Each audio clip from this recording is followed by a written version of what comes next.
This is NHTV2, North Haven Government Television, a service of North Haven Community Television. The following program is brought to you through the support of the Town of North Haven. Good evening. I'd like to convene the Board of Fire Commission meeting for Tuesday, May 23rd. I'd like everyone to please stand for the Pledge of Allegiance. I pledge allegiance to the flag of the United States of America and to the republic for which it stands, one nation, under God, indivisible, with liberty and justice for all. Good evening, everyone. Thank you for joining us at the North Haven Fire Commission meeting. Thank you, commissioners, for being here. I'll ask for the approval of the minutes from the Board of Fire Commission meeting held on April 25th, 2023. So, do I hear a second? Second. Any question on the motion? All in favor? Aye. Opposed? So moved. Chief's report. Good evening. Got quite a bit for you to cover tonight. I'll start with incidents as we normally do. For the call volume, 2022 at this time, we are at 1,985 alarms. 2023 at this point, we're at 1,871 alarms. One thing I want to just point out when we talk about alarms is, if you recall, about a year ago, we had cut out the pump outs. Remember that pump outs were a service call that the department provided to residents in North Haven when their basements filled with water, and it was something that we detailed volunteer engines to go take care of. And I remember there was one particular storm last year where the volunteers were out for about 20 solid hours doing about 30 different pump outs throughout town. And I remember one of them either seeing one of you or in correspondence saying, geez, we spent our entire weekend doing pump outs. And the comment was made, I can't do any more calls now this week because I spent 20 hours of my week doing pump outs. And so that was kind of a wake-up call for myself, for the commission, and we removed pump outs as a service that the fire department provides. And so now if a resident calls and says, my basement's full of water, there's some questions that we ask to make sure there's not an electrical hazard that's present that would still require the response of the fire department. But for the most part, 95% of those incidents are no longer having a response by the fire department. And so I just want you to take into account this past Saturday when we had a deluge of rain all of a sudden. That would normally have accounted for probably 30 to 40 pump outs for the department. And so those days like that when we have heavy that it's going to drive down the calls. But obviously we're making it back up in other categories as well. But just keep that in mind. That was a big change for us, and I know the volunteers are appreciative. They would love to go out and help everybody. And I'm sure a lot of people's basements were flooded this past Saturday, but it's just not a service that we can provide any longer. Since our last commission meeting on April 25th, some of these numbers are going to pertain to that time period from basically April 25th until yesterday. So we provided 13 different transports or intercepts to the area hospitals with our ALS units. We've had 15 incident responses to the highway. We had 95 incidents in which just the ambulance responded with no fire resources responding, and our overlapping calls since that time period, it was 174 overlapping calls. And as I did last month, I'll send this out so that you can browse at it, and those are a list of incidents, the dates that they occurred, and how many incidents were occurring at the same time. And you'll see again, it ranges anywhere from 2 to 6 incidents several different times throughout the course of that month. We are a busy department. We are running multiple incidents at the very same time, stretching our apparatus and our manpower pretty thin at times. That covers the incidents. The budget, we currently sit at 87.4% spent this budget cycle. Keep in mind some of the repairs or some of the costs that are coming out of our budget that were not anticipated. One of them being the rental pumper at $3,000 a month. We've been paying for that now for several months. That was not something that we had projected for. But we're going to continue with that expense until the delivery of the next 2 engines, which at this point is looking like it's going to be sometime in April of next year. So that expense will be with us for some time.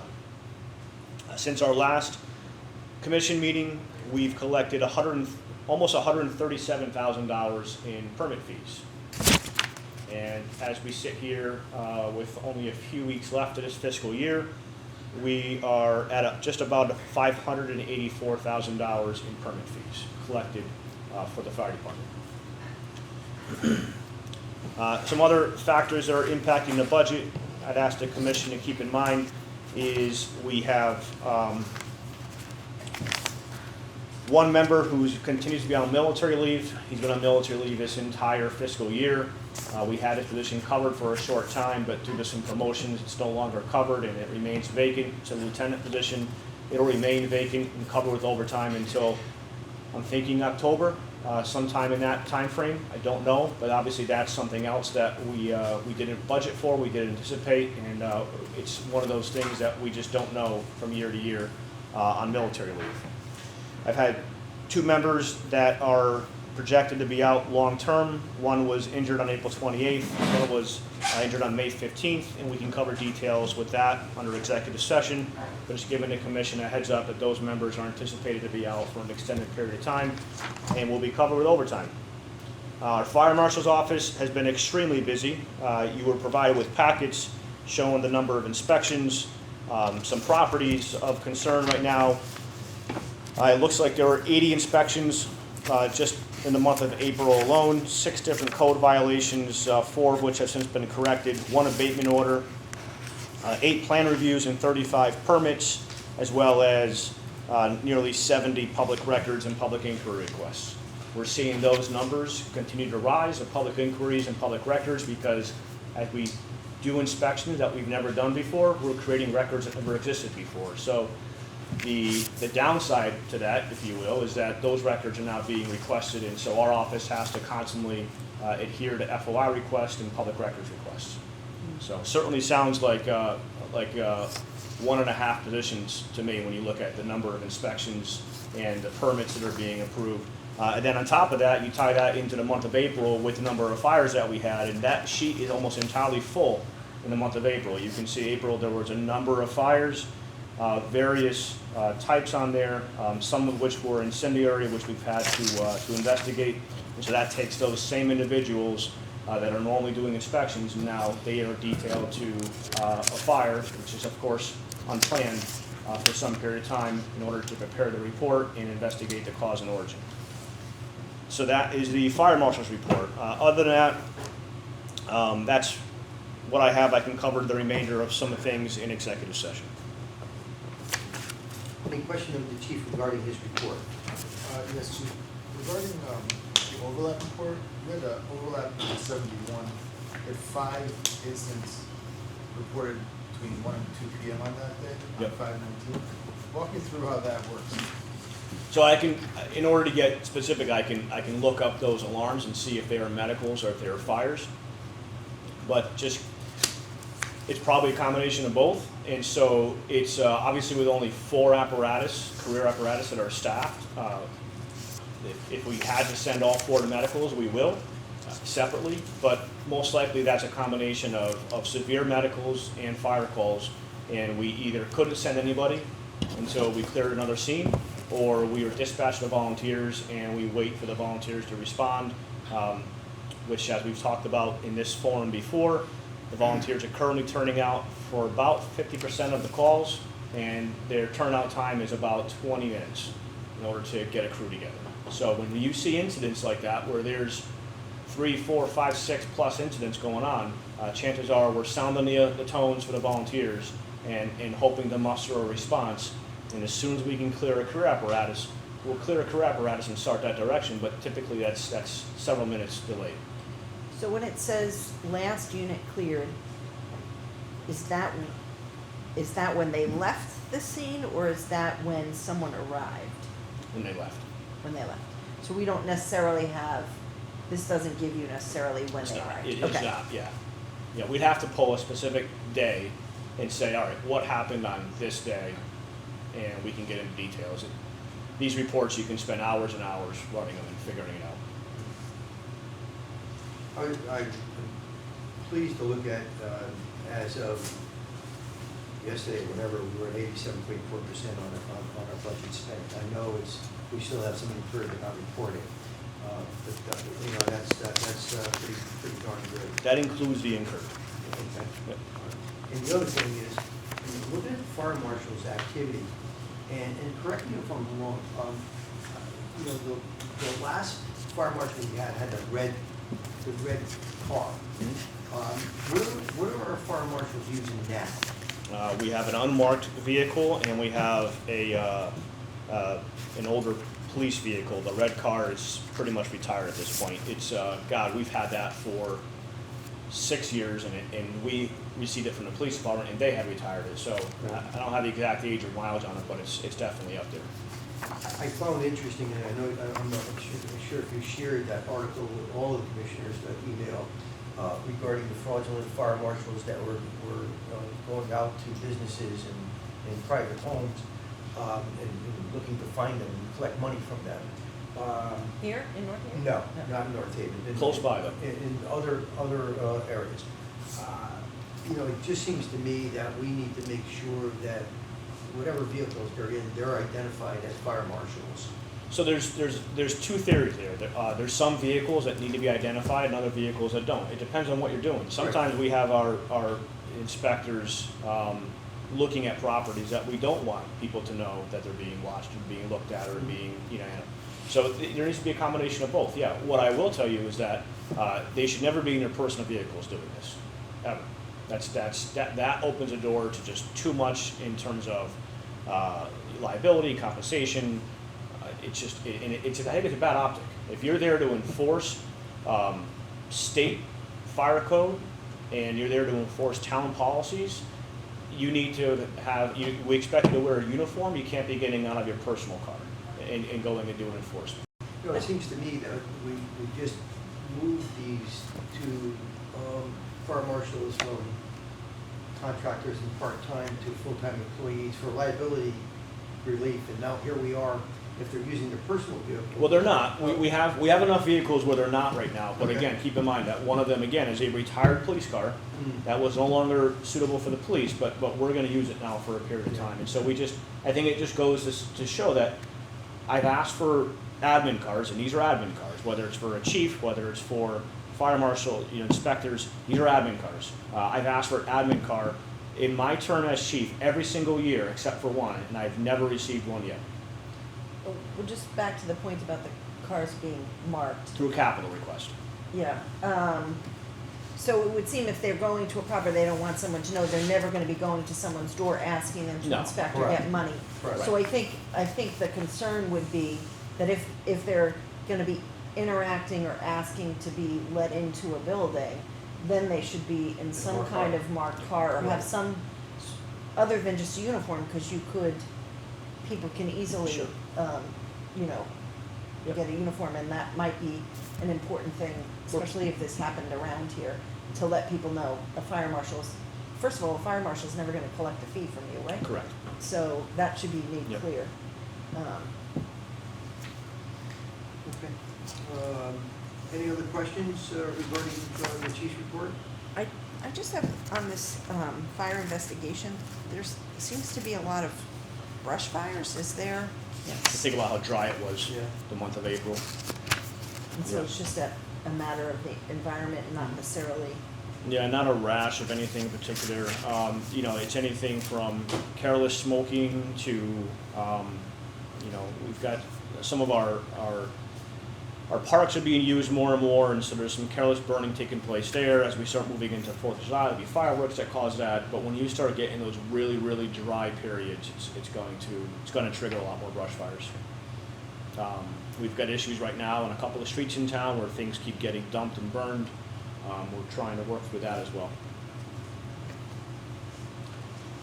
I heard no other comments. Any correspondence, chief? I do. I have a couple of correspondence I can pass around. We didn't talk too much about this, but we are continuing to provide mutual aid to a large number of communities. 2 weekends ago, we provided mutual aid a lot that weekend to some surrounding towns. Just a correspondence from the city of Meriden for a fire responded to. And this, I I really enjoy reading handwritten letters that are provided because this just doesn't happen anymore, right? And so this is a very thoughtful handwritten letter from a resident that we responded to, and I truly enjoy reading these more than almost anything else, and so I'll provide that as well. So they're both just thanks for responding, and obviously one's a little more personal than the other. Chief, what does a 6-alarm fire consist of? A lot of people. It depends on how a city has it structured, but typically for anything beyond a first alarm, so a second alarm will bring you 2 engines in a truck, a third alarm, 2 more engines in a truck, and it keeps adding from there. That's how most departments are set up. Meriden, I don't know offhand. Probably a lot of personnel. Any commissioners receive any correspondence? Old business of the fire department. I don't have any old business. Any questions regarding old business? Can we just talk about apparatus status? Sure.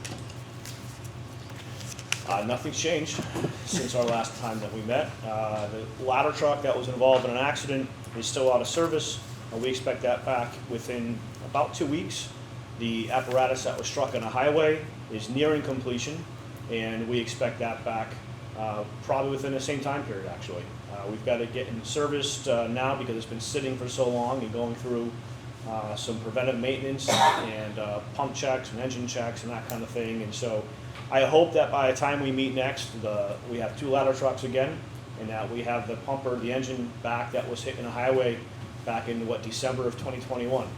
So, the one that was hit on the highway, wasn't that the one that you thought was gonna be back maybe by this meeting? Probably. Yeah. Yeah. What's the, do you have an idea of what why it keeps getting pushed back? So if you think about an engine with the most recent delay is if you think about a fire engine, the windshield comes across the front and wraps, around the other side, not like a typical car windshield. The wrong side windshield was sent. And so we've been waiting weeks for that to come in. The parts are still killing us, and this is part of the reason that it's taken so long as well, is the parts for, this is an engine, I want to say it's 14 years old, 15 years old, might even be older than that. It's not like you can just go down to your local store and get parts, and so it takes a long time.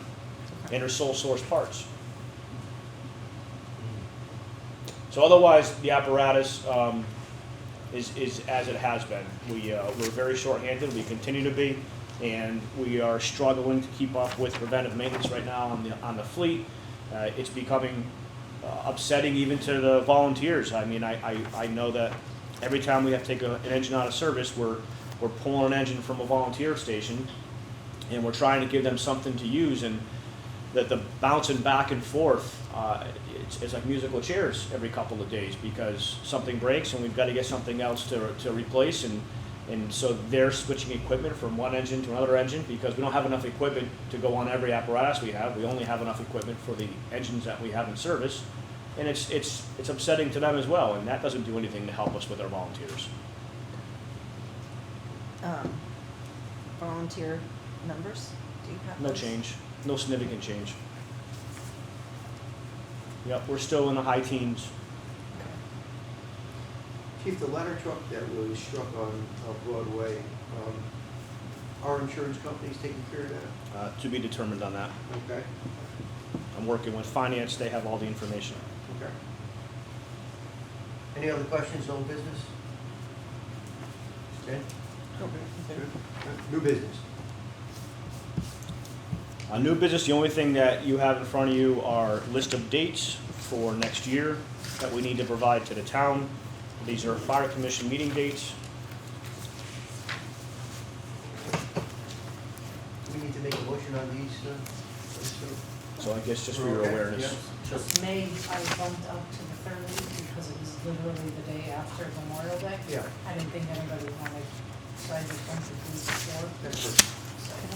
I don't If there's any conflicts or anything that we missed, if you can just let us know Yeah. over the next week or two. Otherwise, we owe a correspondence back to the town so that they can include it in the calendar they're preparing for the summertime. Sure. Certainly, if there becomes a conflict for us, we could make an adjustment. Sure we can. Yeah. Yep. What, can I ask you a quick question on the date? So we do it on, our meetings are on Tuesday. At one point, a while back, they were on a different day, right? You know, Wednesday. Because we are at the same time now as the police Correct. commission. Is there a reason why we do that way? I think it was, Wednesdays are drill nights. Yeah, it was drill nights, is what it was. That's, yeah, we're trying, sometimes I have to get involved in drill, or a deputy has to get involved in drill if we have to have them come. We keep the volunteers from, in their leadership from coming to a meeting if we need them for some reason, so that's how we got away from Wednesdays. Yeah. We can certainly, We could alternate. Or Change it to whatever you want. I mean, if we, is that an inconvenience for you, Jim? No, I mean, you know, it just, if a resident is concerned about public safety and they wanna go to both fire and police, they don't have the option of doing that. So might just wanna be a consideration on whether we look at, you know, even if it was still a Tuesday, maybe it could be like the 3rd instead of the 4th, so that they don't fall on the same night. So it's just a thought. We could look at that. That's a good point. When does this need to be in? uh, And send it over to Luba. yeah, by the end of the week, this one time. So, you know, we could potentially look at a different week of the month. You are, It's fine, yeah. makes no So- difference to us. Would you prefer it earlier? Or, I mean, obviously, we're late, you know, we're the last Tuesday of the month, so would you say the 3rd Thursday? We could do the 3rd Tuesday. 3rd would work. Does that conflict with any other town meeting? No, I don't think so. I'm just gonna pull Board it of up real Finance fast. is, Wednesday, the Third third Wednesday. Wednesday. Selectmen, Selectmen is the first Thursday, Planning and Zoning is the first Monday. Board of Ed is the Look at you got the second schedule Thursday. memorized. I don't want to bother pulling it up. Yeah, all right. Even all of them, I that's think fine. you're right on every one of them. Yeah, yeah. I don't know about zoning, Board of Appeals, but that only I'm just applies scanning if through The cemetery, That I don't know. I don't see anybody on a second Tuesday, or a third Tuesday, I'm sorry. Third Tuesday. Yeah. I'm sorry, Commission on Aging, yeah, that Third won't be- Tuesday? That won't be any impact, I that don't think that would be. okay. So let's, you know, if we can fine tune this, Yvonne, to be the 3rd Tuesday? All right, that makes sense. Okay. Thank you, Jim. All right. Yeah. Could I have one of these? Either that one or You this can have one? them. Okay, thanks. You heard of that? Yeah, yeah, it's either first or third. Yeah. Yeah, good. What else you have, Chief? New business, nothing further. Do you want to talk about the swearing-in ceremony? Yep, I was gonna cover that under good of the department if Okay, you wanna. let's go. All right. Yeah. So as you mentioned, swearing in ceremony is this coming Friday at 4 p.m. We're gonna have, I'm trying something a little different. Rather than these one or two people at a time, I'm trying to put some of these aside so that we have a larger gathering and can really make an impact. So at this swearing in, this coming Friday, you're gonna have Deputy Chief Obeer, Captain Spoldy, Lieutenant Prisco, 2 firefighters that are graduating the academy on Wednesday, and 1 new firefighter that has graduated from another academy, and we're going to be hiring him and evaluating and kind of what we do from there. And it's our internal rule when we swear them in, so we're going to go ahead and swear them in all at the same time, so that maybe we're done for the rest of the calendar year. We will be full on the roster at that point, and I will be ready to go. Just So- one correction, it's Jeff Haig. Oh, I'm sorry, you're right, it is not Spoldy, it's Haig. Yep, Captain. we're going to swear Spoldy in again. Yeah, It is Haig, Just for practice. yeah. so hopefully you're all able to attend, and I'd like us all to participate in Yeah. the swearing in, please. Yeah. Yeah, so we'll have seating for you up front. Chairman, I'll let you probably take it away, and maybe I'll sit back and watch this time around, all right? All right, it's up to you. Otherwise, new recruit graduation, remember we sent 3 to Connecticut Fire Academy Recruit School for this season. It only runs in the spring and the fall, so they graduate. 2 of the 3 graduate on Wednesday. Any of the commissioners that would like to attend that, you certainly can do so. I can provide you details. It's in Windsor at 1:30 on Wednesday, and it's usually a large event. So we'll have both of them, and let's not leave out the fact that we're going to be swearing in our first female career firefighter on Friday as well, which is really exciting. Really, really exciting. It's a toss-up between the two of you. Yes, yes. What do you think? Flip a coin. Yeah, right? Or Mary Jane, I don't know if Mary Jane will be here, so. That's Go this ahead. Friday? It's This Friday, yeah. A few other things, several other things, I should say. One of the shifts, because only one shift right now until we figure out what we're doing with this other candidate we hired. The plan is for 2 shifts by the end of the calendar year to have 11. And then 2 remaining shifts to have 10. I'm sure you've heard this several times. Operationally, what we're going to do is if the additional firefighter on per shift, remember we're still going to run a 10 minimum, so it'd be 11 with a 10 minimum. We're going to assign that individual at this point in time, subject to change. I feel like I have to disclaim that sometimes. We're going to assign that person to the ladder truck right now. So when there is 11 on shift, there will be a 3rd person on the ladder truck. The ladder truck is, at this point in time, with the current way that we're staffing apparatus, is responding to a lot of medical calls, as we've talked about in these meetings. And so an extra set of hands on those calls, especially lift assist when you're picking up people that are immobile, is I think there's value there for that. And so that's what we've decided. It's subject to change. It's just something that we need to, I want to put on the record now because there's been some people asking. Other than that, I want to bring to the attention of the commission in terms of good of the department. One of the things that I think is extremely important to the department is our ability to continue to be able to staff paramedics, attract paramedics, and retain paramedics. I've highlighted for you, this is a list of all paramedics within the North Haven Fire Department. I've highlighted for you those that are due to expire within the next 2 years. And so this is kind of a list working backwards. This is something I'm constantly looking at in terms of forward thinking and projecting where we are with overall medics. And so as you can see, there's a lot of highlighted individuals there, and those are individuals that have the ability to electively drop their obligation to remain a paramedic. And so when I see that, that's a little concerning, just because, as you can see, if the next couple of years, all of those individuals decide to drop the paramedic, we're going to be pretty short on paramedics. The obligation, I know you're probably thinking it, is 12 years from the time of hire. And so all these individuals will have fulfilled that requirement by the time that they get to that date. And if they want to stay on, they have to stay on for 2-year increments.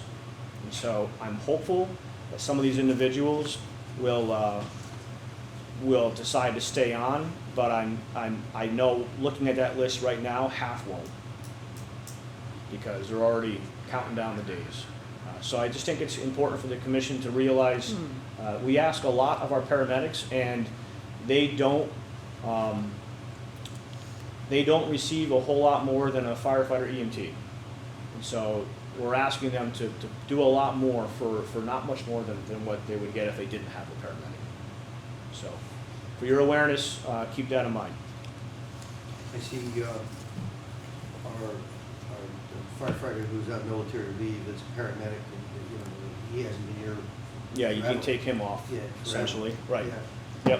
Yep. It's a pretty lean list when Yeah. you look at it. Yeah. And certainly the pool of paramedics to choose from It's is dwindling. So it's very hard. So Of the not only will our department be in a boil, many others, I'm sure. Well, yes, but there's some other departments that are making themselves very competitive to retain, to attract paramedics and to retain the ones they have, and I don't see us being as competitive right now. And competitive, you're talking salary-wise, benefit-wise, or? Yeah, all of the above. Okay. I mean, even, we went from a defined benefit to a 401K, and that was a detriment for us for hiring not only paramedics, but certainly firefighters. So when many of our municipal neighbors have a more lucrative retirement than we. So, initially when we did that, it was cost savings to go into the 401K. but it has been a detriment as far as being able to hire people, especially for fire and police. So there's, of all the departments, the fire departments in the state that provide paramedic level service, there are only 3 that are a 401k, and we're one of the 3. Yeah, that isn't. So when I go What into- are the other two? Guilford and the Allentown district of West Haven. And so when I go into a classroom full of paramedics and I talk about our department, obviously that's something that we're working against the second I walk in the door. And we asked that question of each of our firefighters, that, are you aware, you know, yeah, we have a 401k. So, that's an important question. Anything else, Chief? I do.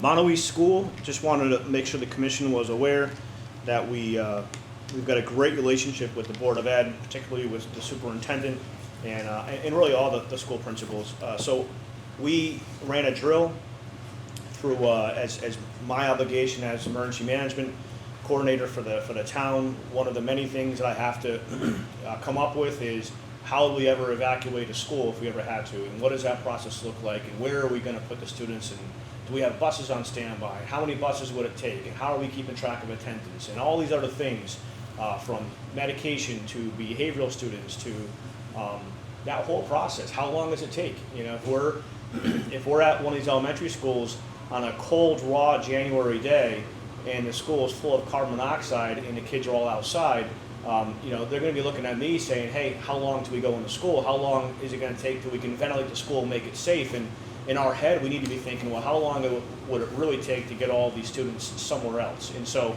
we ran that drill for the first time that I'm aware of in North Haven's history with the Monterey School on May 18th. I just want to say that the drill went very well. We bused all of the children to an off-site location. We worked closely.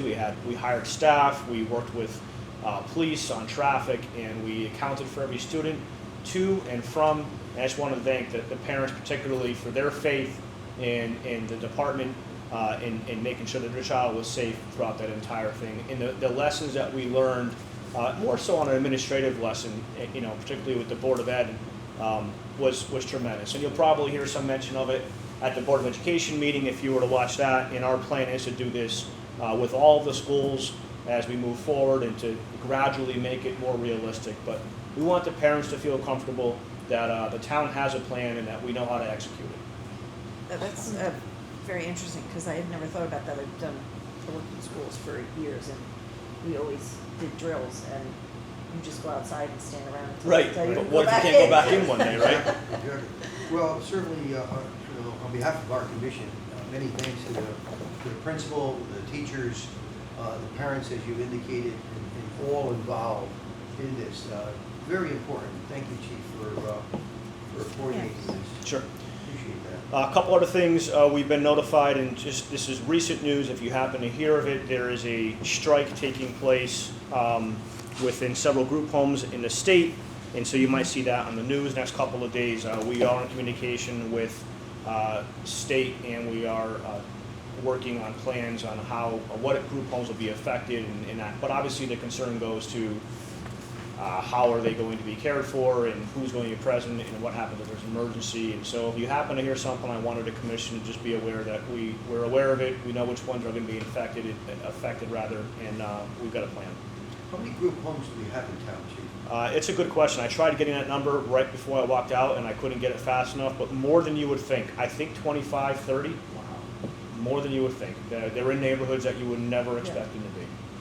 Yeah. So some will be impacted by that. Otherwise, we have the division of the CDC, NIOSH, coming in for their site visit to investigate our line of duty death, which occurred in December. That team should be in the state as we speak right now, arriving at the airport, and will be on site tomorrow through Friday to conduct their site visits. I have a full agenda for them of individuals that they've asked us to set up a meeting with, and you know, they'll be renting a car, they'll be traveling with me to various locations And we look forward to that report, and I'll, of course, let the commission know. Any commissioner that would like to be part of that initial process can join me tomorrow morning at 9 a.m. within Fire Headquarters Conference Room. NIOSH will be starting their day tomorrow at 9 a.m. and we'll be opening with kind of an introduction and what's going to happen and what to expect. And any fire commissioner that would like to attend that can do so. I plan on attending that. I put in my schedule to do so. So certainly you're welcome to participate if your schedule permits. Yep. Otherwise, the last thing I have is highway responses. We cover highway responses. We've been doing so since I've been chief, I think. How many highway responses we go to. We've had a number of apparatus that have gotten struck on the highway and resulted in repairs. The highways are a dangerous place, and they continue to be more and more dangerous because every person that's driving now has one of these in their hands. And if they're not on the phone, then their phone's out the window trying to take pictures of us or video of us as they drive by. So it's really changed. It's a different environment than it was even 10 years ago on the highway. Cars are driving faster, and they're more distracted than ever before. One of the priorities that we've always had is dispatching enough apparatus to the highway in order to set up safe blocking. Yes, we risk the apparatus getting hit at times, but it's better than hitting somebody. We've had some very, very close calls where we almost had firefighters hit. So what we have always done is we send a paramedic unit, which could either be Engine 9 or Rescue 1. We send a career apparatus, and we send a volunteer apparatus. And so that's for a few things. If you think about what's happening, the ALS unit is going to arrive on scene and position themselves to be able to provide medical care to whichever car in whichever location that might be. And we know that when these highways happen on the accident, they're not one little area. They're usually spread out. Sometimes a car is a quarter mile down the road or in the woods. The next vehicle that's pulling up, if it needs to use extrication equipment, it's parking closer to the vehicles so that the firefighters can take everything off the apparatus to start cutting into the vehicles. So in a lot of these calls, we don't have another apparatus that can then park, several hundred feet away from the scene to be able to set up that safe traffic diversion pattern. We relied on the volunteers, which is why they've always been dispatched. Considering the time that it takes for them to respond now, and considering the fact that they're not getting out for half the incidents, I need to revisit that policy. And so I want the commission to be aware that effective very soon here, we're going to start dispatching 2 career apparatus to the highway because I need to make sure the highway's safe. I can't wait for a volunteer engine now to respond, and 20 minutes later the traffic's built up even more than it was, and now they're trying to get to the scene, and sometimes it's just too late. So what does that mean? That means that we're going to start sending more than 2 career apparatus, so 3 of your 4 career apparatus are going to be tied up now on highway incidents. You're only going to have 1 left to respond to other incidents that are occurring, so think about those simultaneous incidents. And if the volunteers will still be dispatched, and if a volunteer engine arrives on scene, we will clear a career unit almost right away. I mean, we'll need to be able to get people back to the trucks and get them to stop doing what they were doing and make that exchange. But we will still hope that the volunteer engine responds, but I need to make the scene safe until they get there. So that's going to have an impact on our operations that I want the commission to be aware of, because it's just, we're stretched that thin. Chief, wasn't there some program that the state was looking to implement to have state trucks respond? I thought we talked about that previously. We've talked about it. The state doesn't have a program like that. They have 1 set of crash trucks available in the state at any given time, and it is only during the day. And so on your evenings, on your nights, on your weekends, there are no state DOT crash trucks available. State Farm, which you'll see them on the highway sometimes, can respond, but they're not set up for traffic lanes. So, Chief, is that something that we should maybe speak to Paul Ciccarella or You certainly can. You can. or Dave Yacarino can. to see if that could be an initiative that they could work on? I think that would be money well spent and something worth looking at legislatively to see if there's something that we can do to make sure. I mean, we're talking 5 regions in the state. You would need crash trucks available on well, maybe not 5, but on the 91, 95 corridor and available to be on scene within 15, 20 minutes at the latest rather. So it certainly can, but in the meantime, we have to make the scene safe. Sure. And I don't want to risk anybody getting hurt and then me reflecting back on this and saying, geez, you know, I really should have just put on a career engine up there to make it safer. So if an apparatus, a career apparatus is already out on an incident, and you get a highway incident, then how does that work? The remaining career apparatus are going to be dispatched, and then we still wait for volunteers. So if one is out and you have 3 more in, those 3 go to the highway, and so you've got the 1 left in town. Okay. But Yeah. you don't What know. if you only had 1? Then we only with 1, and we do it all the time. Yeah. We respond. It's not safe, especially when you think about what we talked about positioning. Positioning to treat patients is different than positioning to cut patients out of vehicles. It's different than positioning to block traffic. We're not sending any more apparatus to the scene than we ever did. We just can't rely on the volunteers to do it anymore. Right. I was just curious on what happened. You're still gonna go to the scene, right? It's just that Yeah. it's not gonna be secure right away. Yeah. And then otherwise, I have some information regarding arbitration awards and contractual raises that were approved, and I'm just going to pass this out to the commission, and you can do with this as you would like. Nothing I think that we need to discuss right now.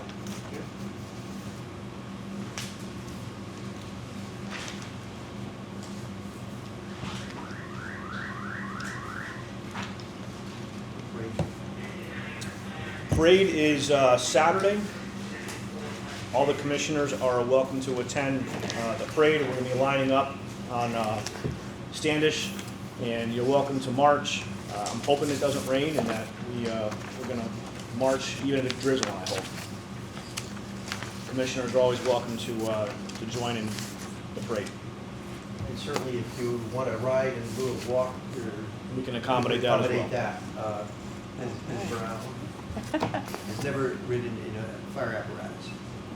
We can change all that for you. Good. That could be made. That's all I have for good of the department. Anything else, comments? There are none. There's no one here for public comments. I'll entertain a motion to move into executive session. Is there a second? Second. So moved. I'd like to reconvene the Tuesday, May 23rd, 2023 North Haven Fire Commission meeting to order. We have a motion to be made. Barbara? Yep. I'd like to make a motion to appoint Ray Sirocco as a full-time fire investigator and fire inspector, and David O'Bear as a part-time fire inspector and fire investigator. Do I hear a second to the motion? I'll second. Any question on the motion? All in favor? Aye. Opposed? So moved. Just a note, each of these gentlemen have been sworn in previously by our commission, and thank you, Jen, for making that motion. Any further business coming before this commission? Hearing none, I'd like to announce that the next regularly scheduled Board of Fire Commission meeting will be Tuesday, June 27th at 6 p.m. at Montelese Company 2, 282 Quinnipiac Avenue. Look forward to seeing all of our residents at the parade. Thank you very much for joining us tonight, commissioners, and I'll ask for a motion to adjourn. So moved. Second? Second. All in favor? Aye. This meeting's adjourned. Thank you very much. So you're gonna make a grade? That wasn't bad. No, that was